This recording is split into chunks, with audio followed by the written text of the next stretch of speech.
نحمده ونصلي ونسلم على رسوله الكريم أما بعد فأعوذ بالله من الشيطان الرجيم بسم الله الرحمن الرحيم يسألونك عن الأنفال قل الأنفال لله والرسول فاتقوا الله وأصلحوا ذات بينكم وأطيعوا الله ورسوله إن كنتم مؤمنين صدق الله مولانا العظيم اللهم صل على سيدنا ومولانا محمد وعلى آل سيدنا ومولانا محمد وبارك وسلم۔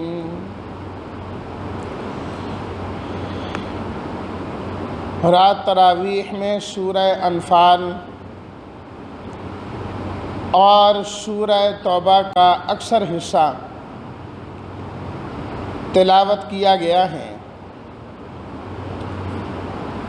یہ دونوں مدنی صورتیں ہیں۔ ہجرت کے بعد جو صورتیں نازل ہوئیں ان کے اندر زیادہ تر احکامات بیان کیے گئے ہیں، اور ان دو صورتوں میں اللہ کے راستے میں جہاد کرنے کے ساتھ ساتھ احکام جہاد کو بیان کیا گیا ہے،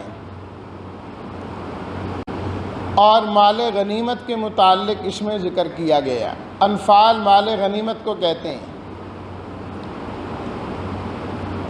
پہلی شریعتوں کے اندر یہ طریقہ تھا کہ جب لوگ جہاد کرتے مال غنیمت جو عطا ہوتا اسے ایک جگہ جمع کر دیا جاتا۔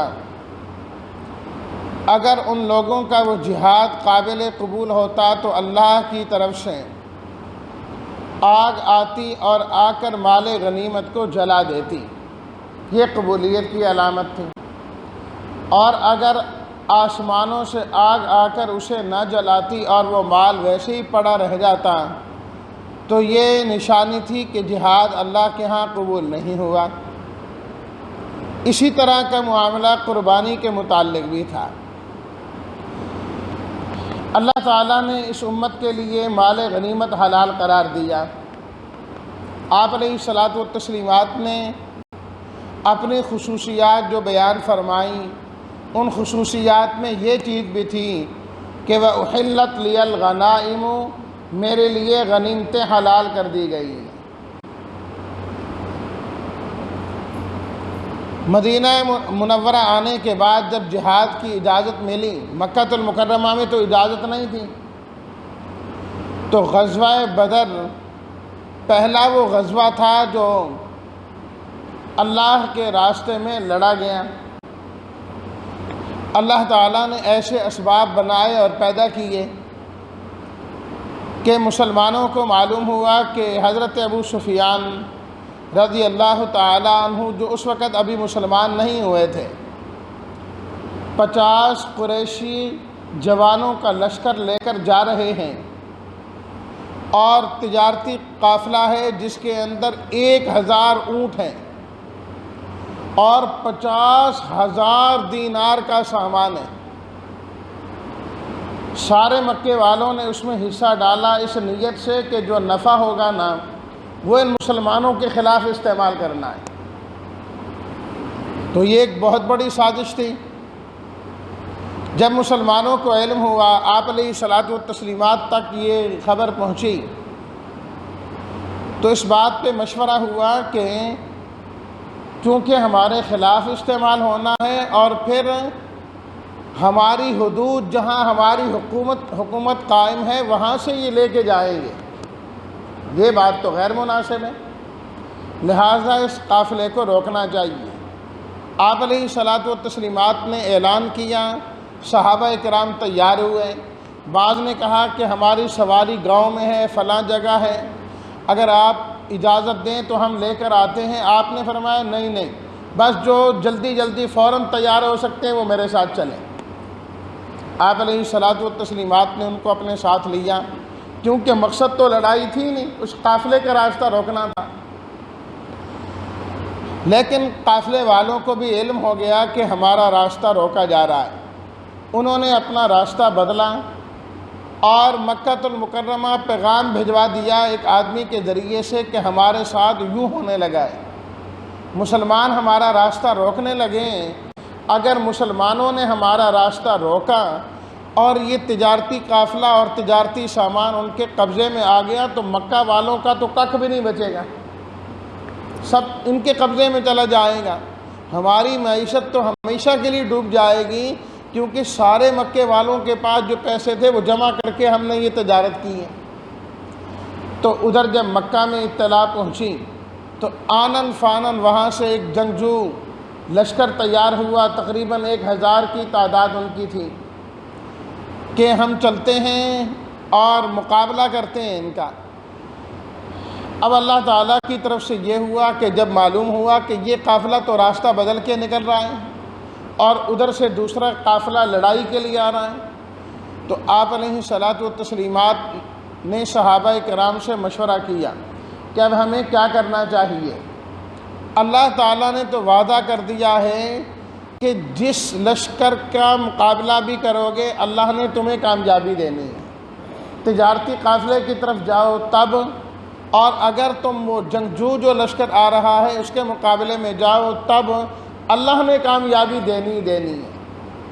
بعض صحابہ کرام نے تو اس رائے کا اظہار کیا کہ ہم لڑائی کے لیے آئے نہیں اور ہمارے پاس تو ساز و سامان بھی کوئی نہیں، نہ کوئی خاص تلواریں ہیں نہ کوئی اور سامان ہے، تو ہم کیا کریں گے۔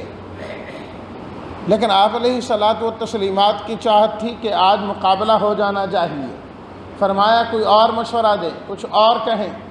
مہاجرین کھڑے ہوئے عرض کرنے لگے آپ ہمیں اشارہ کریں، بس ہم تو اپنی جان ہتھیلی پہ رکھ کے آئے ہوئے ہیں۔ فرمایا کوئی اور مشورہ دے۔ سمجھ گئے انصار کہ اب ہماری طرف اشارہ ہے۔ ان کے سردار بھی کھڑے ہوئے، عرض کرنے لگے اے اللہ کے رسول صلی اللہ علیہ وسلم، ہم پیچھے ہٹنے والے نہیں ہیں۔ جب آپ پر ایمان لائے ہیں اور آپ کو دعوت دے کر مدینہ منورہ لائے ہیں، اب ہمارا جینا اور مرنا آپ کے ساتھ ہے، صرف آپ اشارہ کریں، اور تو اور اگر آپ کہیں گے تو ہم گھوڑوں سمیت سمندر میں اترنے کے لیے بھی تیار ہیں۔ ہم اس طرح نہیں ہیں جس طرح قوم موسیٰ نے موسیٰ علیہ الصلاۃ والتسلیمات سے کہا تھا فَاذْهَبْ أَنْتَ وَرَبُّكَ فَقَاتِلَا إِنَّا هَاهُنَا قَاعِدُونَ، آپ جائیں، آپ کا رب جائے، وہ جا کر لڑیں، ہم جہاں بیٹھے ہوئے ہیں۔ فرمایا ہم اس طرح نہیں ہیں، ہم تو جان دینے کے لیے تیار ہیں۔ تو ادھر سے وہ لشکر اور قریب آتا گیا۔ اللہ تعالیٰ نے ایسے اسباب بنا دیے کہ یہ آمنے سامنے ہو گئے آپس میں، اور میدان بدر میں دونوں جمع ہو گئے، ادھر سے کفار کا لشکر، ادھر سے مسلمانوں کا۔ کفار کے قبضے میں جو زمین کا حصہ آیا وہ بظاہر بڑا بہترین تھا، اور مسلمانوں کے پاس جو میدان کا حصہ تھا اس میں ریت تھی، چلنا پھرنا بڑا مشکل۔ ایک اور پریشانی سامنے آ گئی کہ جہاں پاؤں ہی نہیں ٹکتے وہاں ہم کیا مقابلہ کریں گے۔ اللہ تعالیٰ نے بارش کر دی اور زمین اس طرف بیٹھ گئی، اور ان کی زمین جو پکی تھی وہ پھسلن والی بن گئی، سارے وہ گرنے لگے۔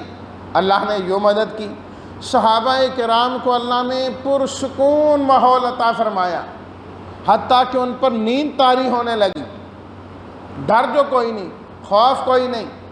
اور اللہ تعالیٰ فرماتے ہیں کہ ادھر سے ہم نے فرشتے بھی نازل کر دیے۔ ہم نے کہا گھبرانا نہیں، جتنے زیادہ یہ مرضی ہیں، ہم تمہارے ساتھ ہیں، ہماری مدد تمہارے ساتھ ہے، اور یہ فرشتے بھی تمہارے لیے اتارے جا رہے ہیں، اور یہ فرشتے صرف تمہیں خوش کرنے کے لیے، ورنہ ہمیں فرشتے اتارنے کی کوئی ضرورت نہیں، میں خود تمہارے ساتھ ہوں، خود میں تمہارے ساتھ ہوں، اس لیے تم نے ہرگز نہیں گھبرانا اور آگے بڑھو۔ اللہ اکبر۔ تو مسلمانوں نے اللہ رب العزت کی مدد سے اس میدان کو فتح کیا، کامیاب ہوئے۔ یہ 313 ہے اور وہ ان سے 2 سے 3 گنا زیادہ ہیں، لیکن اللہ کی مدد نازل ہوئی، اللہ کی مدد نازل ہوئی اور کامیابی ہوئی، اور سورہ آل عمران میں ہم یہ بیان کر چکے ہیں کہ وہاں اللہ تعالیٰ نے قانون بیان کیا، ان تصبروا وتتقوا، اگر تم صبر سے کام لو اور تقوی کی زندگی اختیار کرو تو یہ کافر کبھی بھی تمہارا کچھ نہیں بگاڑ سکیں گے۔ یہ چیز ہونی چاہیے، صبر اور تقوی، صبر اور تقوی، یہ انسان کو کامیاب کرنے والی چیز ہے۔ فرمایا کبھی بھی یہ تمہارا کچھ نہیں بگاڑ سکیں گے۔ اللہ اکبر۔ اور آپ علیہ الصلاۃ والتسلیمات اس وقت اللہ سے دعائیں مانگ رہے تھے کہ پروردگار میری یہ ساری نبوت والی زندگی کی کمائی یہ ہے جو لوگ میں یہاں لے کر آ گیا ہوں، اگر یہ آج کامیاب نہ ہوئے تو پھر اس روئے زمین پر آپ کا نام لینے والا کوئی نہیں ہوگا۔ اب جب آ گئی بات مال غنیمت کی کہ مال غنیمت کیسے تقسیم کیا جائے، کس کو دیا جائے، کس کو نہ دیا جائے، صحابہ کرام میں مختلف آراء آئیں، کیونکہ اس سے پہلے تو میں نے عرض کیا نا مال غنیمت حلال ہی نہیں تھا۔ تو آپ علیہ الصلاۃ والتسلیمات سے پوچھنے لگیں تو اللہ نے فرمایا یسألونک عن الانفال، یہ آپ سے مال غنیمت کے بارے میں پوچھتے ہیں، آپ ان سے فرما دیجئے مال غنیمت اللہ اور اس کے رسول کا ہے، جس طرح اللہ حکم دیں گے اور جس طرح اللہ کے حکم کے مطابق اس کے رسول صلی اللہ علیہ وسلم تقسیم کریں گے، بس تمہیں اسی طریقے سے لینا چاہیے، اور تمہیں تو چاہیے کہ ہمیشہ اللہ کی نافرمانی سے ڈرتے رہو اور آپس میں صلح رکھو، صرف مال و دولت کے لیے، چند پیسوں کے لیے آپس کے حالات اور معاملات نہ خراب کرو، اللہ اور اس کے رسول کی اطاعت کرو، اسی میں فائدہ ہے، ایمان والے بن جاؤ۔ پھر اللہ نے بتایا کہ ایمان والے ہوتے کون ہیں، فرمایا کہ 5 صفات اللہ نے ایمان والوں کی بیان کی۔ نمبر 1 فرمایا کہ ایمان والے وہ ہیں کہ جب ان کے سامنے اللہ کا تذکرہ کیا جائے، اللہ کی عظمت کو بیان کیا جائے، اللہ کی کبریائی کو بیان کیا جائے تو ان کے دلوں میں کپ کپی طاری ہو جاتی ہے، دل ان کے ڈر جاتے ہیں، اللہ کی یاد اور اللہ کے ذکر سے ان کے دل اتنے معمور ہوتے ہیں، اللہ کی عظمت ان کے دلوں میں بیٹھی ہوتی ہے کہ اللہ کے تذکرہ سن کر ہی اللہ کا وہ ڈرنے لگ جاتے ہیں۔ اور یہ ڈر کوئی اس طرح کا نہیں جس طرح انسان سانپ سے ڈرتا ہے، شیر سے ڈرتا ہے، بلکہ یہ ڈر محبت کا اور پیار کا ڈر ہے۔ جس طرح انسان کو اپنے باپ سے محبت ہوتی ہے لیکن ڈرتا بھی ہے، اپنے استاد سے اور اپنے ٹیچر سے محبت ہوتی ہے لیکن انسان ڈرتا بھی ہے، یہ پیار کا ڈرنا ہوتا ہے۔ تو اللہ سے محبت اتنی ہے کہ انسان ڈرتا رہتا ہے کہ کہیں اللہ میرا مجھ سے ناراض نہ ہو جائے۔ دوسری صفت وَإِذَا تُلِيَتْ عَلَيْهِمْ آيَاتُهُ زَادَتْهُمْ إِيمَانًا، فرمایا کہ ایمان والے وہ ہیں جب قرآن کی آیات سنتے ہیں تو ان کا ایمان بڑھتا چلا جاتا ہے، بڑھتا جاتا ہے، ان کے ایمان میں ترقی ہوتی ہے، ایمان میں تازگی پیدا ہو جاتی ہے۔ وَإِذَا وَعَلَىٰ رَبِّهِمْ يَتَوَكَّلُونَ، تیسری صفت فرمایا کہ ہمیشہ اور ہر حال میں اپنے رب پر بھروسہ کرتے ہیں۔ چوتھی صفت الذین یقیمون الصلاۃ، نماز کی پابندی کرتے ہیں۔ پانچویں چیز وَمِمَّا رَزَقْنَاهُمْ يُنْفِقُونَ، جو ہم نے دیا اس میں سے خرچ کرتے ہیں، مال دیا اسے خرچ کرتے ہیں، علم دیا اسے خرچ کرتے ہیں، دولت دی اسے خرچ کرتے ہیں، قوت اور طاقت دی اسے خرچ کرتے ہیں، مما جو بھی ہم نے ان کو دیا ہے اپنی استطاعت کے مطابق وہ دیتے رہتے ہیں۔ یہ 5 صفات والے ایمان والے، اولئک هم المؤمنون حقا، فرمایا کہ یہ پکے اور سچے ایمان والے لوگ ہیں جن میں یہ 5 صفات ہوں گی نا، فرمایا پکے ایمان والے۔ اللہ اکبر۔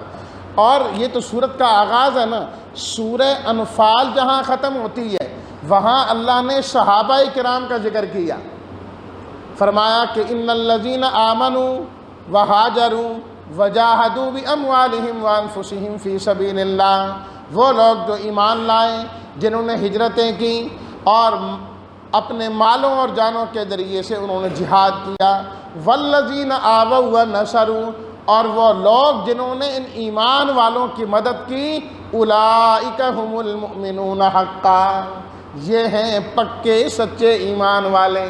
یہاں تو مطلقاً بتایا نا کہ جس کے اندر یہ صفتیں ہوں گی وہ ایمان والے، وہ پکے ایمان والے ہیں۔ وہاں اللہ نے بتا دیا کہ وہ ہوتے کون ہیں جن کے اندر یہ صفات ہیں۔ فرمایا وہ مہاجرین اور انصار میرے نبی کے صحابہ ہیں جو پکے ایمان والے ہیں۔ اللہ اکبر۔ لہم درجات عند ربہم، فرمایا کہ ان کے رب کے ہاں ان کے بڑے درجے ہیں۔ ومغفرۃ، اور اگر کوئی کمی کوتاہی ہو گئی زندگی میں ہو جاتی ہے، فرمایا ہم پہلے اعلان کرتے ہیں کہ معافی ہی معافی ہے۔ ورزق کریم، اور اللہ تعالیٰ ان کو عزت کا رزق عطا فرمائیں گے جنت میں۔ یہ خوبیاں جن کے اندر ہوں گی، یہ انجام۔ اس کے بعد اللہ نے وہ مناظر بیان کیے میدان بدر کے، جس میں اللہ تعالیٰ نے اس بات کو ثابت کیا کہ یہ جو کچھ ہوا ہے یہ ہماری مدد اور ہماری توفیق سے ہوا۔ مکہ سے مدینہ ہم آپ کو لائیں، جبکہ مکہ والے تو تمہارے خلاف سازشیں کر رہے تھے، پھر یہاں لا کر حکومت عطا کی، اور حکومت کے بعد پھر آپ کو ہم نے گھروں سے نکالا۔ صحابہ کرام بہت سارے لڑائی نہیں چاہتے تھے، ہم نے تمہارا مقابلہ کروا دیا۔ تم تو وہاں بھی اللہ سے مدد مانگ رہے تھے، بارش بھی وہاں اللہ نے تمہیں عطا کی، فرشتے بھی اللہ نے نازل کیے۔ جب یہ سارے کام اللہ نے کیے ہیں، پھر مال غنیمت بھی اللہ کے حکم کے مطابق ہی تقسیم ہوگا۔ تو یہ ایک پورا سلسلہ تقریباً 12 علتیں اللہ تعالیٰ نے بیان کی ہے اس میں، سورہ انفال میں، یہ اور اس کے ساتھ ساتھ اللہ تعالیٰ نے 12 قوانین جہاد بھی اسی صورت میں بیان کی۔ 12 قوانین، چند ایک میں ذکر کر دیتا ہوں۔ فرمایا یا ایھا الذین آمنوا، اے ایمان والوں، جب تمہارا کافروں سے مقابلہ ہو جائے، اب وہاں سے پیٹھ پھیر کے واپس نہیں آ سکتے، یا کامیاب ہو کے آؤ یا شہید ہو جاؤ۔ پیٹھ دکھانے کی اسلام میں کوئی گنجائش نہیں۔ ہاں کوئی داؤ پہ لڑانا ہے تو وہ ایک الگ بات ہے، اس کی اجازت ہے، بھاگ کے وہاں سے آ جاؤں یہ جائز نہیں، بالکل اس کی اجازت نہیں۔ یا ایھا الذین آمنوا اطیعوا اللہ ورسولہ، ایمان والو ہمیشہ اللہ اور اس کے رسول کی اطاعت کیا کرو، صرف کانوں سے سننے والے نہ بنو، فرمایا ہمارے حکموں کو دل سے سنا کرو۔ وَلَا تَكُونُوا كَالَّذِينَ قَالُوا سَمِعْنَا وَهُمْ لَا يَسْمَعُونَ، ان لوگوں کی طرح نہ ہو جو کہتے ہیں سن لیا۔ فرمایا کانوں سے سنا ہے، دل سے تو نہیں سنا نا۔ ان شر الدواب بھی، فرمایا اللہ کے ہاں یہ بدترین جانور ہیں۔ کانوں سے تو جانور بھی سنتے ہیں، آوازیں تو ان کو بھی جاتی ہیں، لیکن ان کو کوئی پتہ نہیں کہ اصل مقصد کیا ہے۔ یا ایھا الذین آمنوا استجیبوا للہ وللرسول، اے ایمان والو جب اللہ اور اس کے رسول تمہیں اس چیز کی طرف بلائیں جس میں تمہارے لیے زندگی ہے، اس کو قبول کر لیا کرو۔ وہ کیا چیز ہے جس میں تمہارے لیے زندگی ہے؟ دین اسلام، دوسری چیز قرآن، تیسری چیز جہاد۔ یہ تینوں چیزیں مفسرین نے ذکر کی۔ ایمان والو اللہ کے رسول جب تمہیں اسلام کے لیے بلائیں مان لیا کرو، قرآن کی طرف بلائیں بات مان لیا کرو، جہاد کی طرف بلائیں مان لیا کرو، کیونکہ ان میں موت نہیں ہے، زندگی تو یہی ہے جو اسلام والی، قرآن والی اور جہاد والی ہے، زندگی تو ہے ہی ہے۔ یا ایھا الذین آمنوا لا تخونوا اللہ والرسول، اے ایمان والوں کبھی خیانت کے مرتکب نہ ہونا، خائن نہیں بننا تم نے۔ یا ایھا الذین آمنوا ان تتقوا اللہ یجعل لکم فرقانا، اے ایمان والو تقوی اختیار کرنا ہے، اس تقوی کی برکت سے اللہ تعالیٰ تمہیں کامیابی عطا فرمائیں گے۔ پھر درمیان میں اللہ تعالیٰ نے ذکر کیا کہ ایک مرتبہ کافر یوں دعا کرنے لگے، اے اللہ اگر یہ دین اسلام برحق ہے نا تو ہمارے اوپر پتھروں کی بارش کر دے۔ فرمایا دیکھو ان کم عقلوں کو، بھلا عذاب بھی کوئی مانگنے کی چیز ہے کہ بندہ وہ مانگنا شروع کر دیں؟ فرمایا باقی کمی کوئی نہیں ہے، عذاب واقعتاً آنا چاہیے، لیکن ان پر عذاب نہیں آتا دو وجہ سے۔ ایک تو اس وجہ سے وَمَا كَانَ اللَّهُ لِيُعَذِّبَهُمْ وَأَنْتَ فِيهِمْ، آپ ان کے اندر موجود ہوں اللہ ان کو عذاب دے دے، یہ نہیں ہو سکتا ہے۔ یہ آپ آپ کو تو ہم نے رحمت للعالمین بنایا ہے نا کائنات کے لیے، تو آپ کی موجودگی میں ہم ان کو عذاب دیں، یہ نہیں ہو سکتا۔ دوسری چیز وما کان اللہ معذبہم وہم یستغفرون، فرمایا کہ استغفار کرنے والے موجود ہیں، جس کا نتیجہ یہ ہے کہ اللہ ان سے بھی عذاب کو ٹال دیتے ہیں۔ استغفار وہ چیز ہے جس سے اللہ کا آیا عذاب بھی ٹل جاتا ہے، عذاب بھی ٹل جاتا ہے۔ فرمایا استغفار کرتے ہیں لوگ، چاہے وہ ایمان والے کیوں نہیں کرتے، اللہ ان کی برکت سے ان سے بھی عذاب کو ٹال دیتے ہیں۔ قل للذین کفروا ینتہوا، اے کافرو اپنے اس کام سے باز آ جاؤ تو تمہاری مغفرت ہو جائے گی، ورنہ تم اللہ کی پکڑ سے بچ نہیں سکتے۔ یا ایھا الذین آمنوا، اے ایمان والو جب تمہارا مقابلہ ہو جائے تو ثابت قدم تم نے رہنا ہے، اللہ اس کے رسول کی اطاعت کرنی ہے، آپس میں لڑنا جھگڑنا نہیں تو تمہارا رعب ختم ہو جائے گا، ریاکاری نہیں ہونی چاہیے۔ وَلَا يَحْسَبَنَّ الَّذِينَ كَفَرُوا سَبَقُوا إِنَّهُمْ لَا يُعْجِزُونَ وَأَعِدُّوا لَهُم مَّا اسْتَطَعْتُم مِّن قُوَّةٍ، ایمان والو جتنا ہو سکے اسلحہ ان کافروں کے خلاف تیار کیا کرو، تیار کرتے رہو، اور اسلحے کی تیاری میں جو بھی تم خرچ کرو گے، وَمَا تُنفِقُوا مِن شَيْءٍ فِي سَبِيلِ اللَّهِ، اللہ کے راستے میں جو بھی دو گے اللہ تمہیں پورا واپس کر دیں گے، واپس ہو جائے گا۔ یا ایھا النبی حرض المؤمنین علی القتال، اے میرے پیغمبر آپ ایمان والوں کو جہاد کی ترغیب دیں۔ اللہ اکبر، جہاد کی ترغیب دیں، یہ اللہ نے مستقل حکم دیا اس صورت میں۔ جس طرح نماز کی ترغیب ہوتی ہے نا، زکوٰۃ کی ترغیب ہے، حج کی ترغیب ہے، اسی طریقے سے اللہ پاک فرماتے ہیں جہاد کی بھی ترغیب ہونی چاہیے۔ جہاد کی بھی، جو آج اس امت سے نکل گیا ہے، اس امت سے نکل گیا ہے، اور جو جہاد کی بات کرے اسے فوراً دہشت گردی سے جوڑ دیا جاتا ہے۔ اوہ یہ تو بڑا دہشت گرد مولوی ہے جی، جہاد کی بات کرتا ہے۔ بھائی جہاد کی بات کرنے کا اللہ نے قرآن میں اپنے نبی رحمت للعالمین کو حکم دیا ہے صلی اللہ علیہ وسلم۔ یا ایھا النبی حرض المؤمنین علی القتال، قتال کی آپ ترغیب دیں، ڈرنا نہیں۔ فرمایا تم جتنے ہوگے اللہ تمہاری مدد کریں گے، کم از کم تم جتنے ہو دگنی تعداد میں تو اللہ ضرور تمہاری مدد کرے گا، ضرور تمہاری مدد کریں گے۔ پھر پہلی مرتبہ قیدی پکڑے گئے تھے تو ان کا کیا کیا جائے، آپ علیہ الصلاۃ والتسلیمات کو مختلف مشورے دیے گئے۔ حضرت عمر رضی اللہ تعالیٰ عنہ نے فرمایا کہ ان قیدیوں کو قتل کر دینا چاہیے۔ حضرت صدیق اکبر رضی اللہ تعالیٰ عنہ اور دیگر نے مشورہ دیا کہ نہیں، فدیہ لے کے چھوڑ دینا چاہیے، غریبوں کا فائدہ بھی ہو جائے گا اور ان کو بھی مہلت مل جائے گی۔ آپ علیہ الصلاۃ والتسلیمات نے اسی رائے کو پسند کیا۔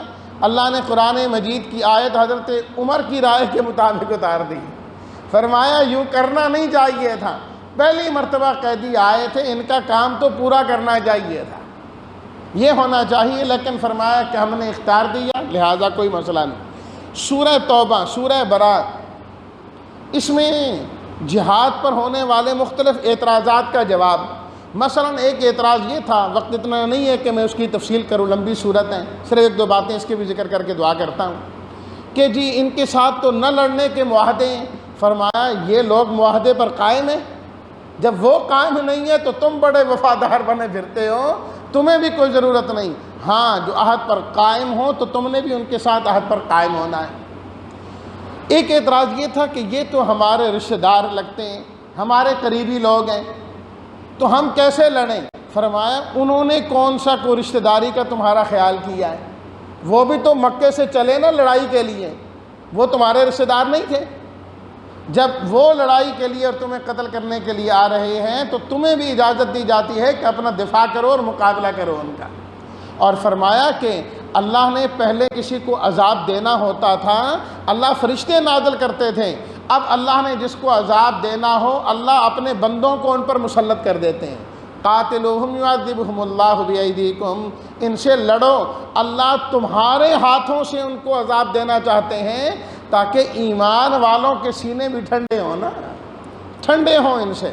اچھا جی ہم ان کے ساتھ لڑیں، یہ تو مسجد الحرام کے متولی ہیں، مسجدیں تعمیر کرتے ہیں، بیت اللہ کی دیکھ بھال کرتے ہیں۔ فرمایا ما کان للمشرکین ان یعمروا مساجد اللہ، مشرک ہو اور اللہ کی مسجد کو تعمیر کرے، آباد کرے، نہیں ہو سکتا۔ اجعلتم سقایۃ الحاج وعمارۃ المسجد الحرام، کیا تم حاجیوں کو پانی پلانا، مسجد الحرام کی تعمیر کرنا، ایمان باللہ، ایمان بالآخرت اور جہاد فی سبیل اللہ کے برابر قرار دیتے ہو؟ لا یستوون عند اللہ، کبھی برابر نہیں ہو سکتے۔ ایمان والو کان کھول کر سن لو، اگر تمہارے آبا و اجداد، تمہارے بیٹے، تمہارے بھائی بہن، تمہاری بیویاں، تمہارا کنبہ قبیلہ، تمہارا مال تجارت، تمہاری رہائشیں اگر اللہ اور اس کے رسول اور جہاد فی سبیل اللہ سے تمہیں زیادہ پسند ہوں تو پھر اللہ کے عذاب کے لیے تیار ہو جاؤ۔ فرمایا کہ جب لڑو تو کثرت پر کبھی فخر نہ کرنا۔ فرمایا کہ کیا تمہیں حنین کا واقعہ یاد نہیں؟ تم بڑی تعداد میں تھے، تمہارے دل میں یہ آیا کہ آج بڑی تعداد ہے، تم وہاں پریشان ہو گئے، پھر اللہ کی طرف متوجہ ہوئے تو اللہ نے تمہاری مدد کی۔ اے ایمان والو، کبھی اپنی تعداد پر فخر نہ کرنا، ہمیشہ اللہ کی ذات پر تم نے نظر رکھنی ہے۔ اچھا جی، ہم ان کے ساتھ جہاد کریں تو عالمی منڈیاں تو ان کے قبضے میں ہیں، ہر چیز تو ان کے پاس ہے، تو ہم بھوکے مر جائیں گے۔ اللہ نے فرمایا وَإِنْ خِفْتُمْ عَيْلَةً فَسَوْفَ يُغْنِيكُمُ اللَّهُ، اگر تمہیں بھوک کا خطرہ ہے تم جہاد کرو، ہم تمہیں اپنے فضل سے غنی کر دیں گے، ہم تمہیں ان کا محتاج رکھیں گے نہیں۔ جب تک تم ان کافروں کے زیر سایہ رہو گے، زیر تسلط رہو گے، غلام بن کر رہو گے، تو ایسے ہی رہو گے۔ جس دن تم نے علم جہاد بلند کر دیا اس دن اللہ تمہیں بھی غنی کر دیں گے۔ آج پوری دنیا پریشان ہے نا معیشت کے بارے میں، مسلمان ممالک پریشان ہیں کہ معیشت تباہ ہو گئی۔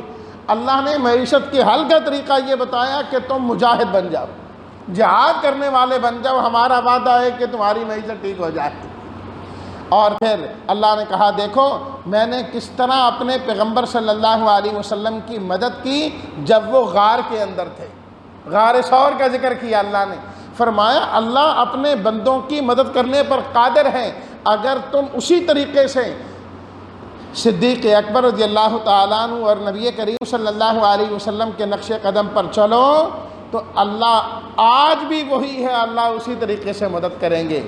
اس کے بعد اللہ نے غزوہ تبوک کا ذکر کیا اس سپارے کے آخر میں اور 11ویں سپارے کے شروع میں بھی، تو انشاءاللہ اس کا میں تھوڑا سا تذکرہ کل کے درس میں کروں گا۔ اللہ تعالی ہم سب کو اپنے پورے دین پر چلنے والا بنائے اور اللہ تعالی پوری امت مسلمہ کی نصرت اور مدد فرمائے۔ الحمدللہ رب العالمین والصلاة والسلام علی رسولہ الکریم وعلی آلہ واصحابہ اجمعین۔ اے اللہ ہم کو حق کر کے دکھا اور حق کی پیروی کرنے والا بنا۔ پروردگار عالم حق کو بیان کرنے والا اور ماننے والا بنا۔ پروردگار عالم اپنی رضا کے لیے ہم تمام کو دین کی خدمت کے لیے قبول فرما۔ پروردگار عالم ہم تمام کو دین کی سمجھ نصیب فرما۔ اے اللہ حق بات کہنے کی، سننے کی اور اس پر عمل کرنے کی توفیق عطا فرما۔ قرآنی عقائد نصیب فرما اور نبی کریم صلی اللہ علیہ وسلم کی سنت پر عمل کرنے کی توفیق عطا فرما اور آپ علیہ الصلاۃ والتسلیمات کی سچی محبت ہم تمام کو نصیب فرما اور اسی محبت کو یا اللہ ہمارے لیے نجات کا ذریعہ فرما۔ وصلی اللہ تعالی علی خیر خلقہ محمد و آلہ و اصحابہ اجمعین برحمتک یا ارحم الراحمین۔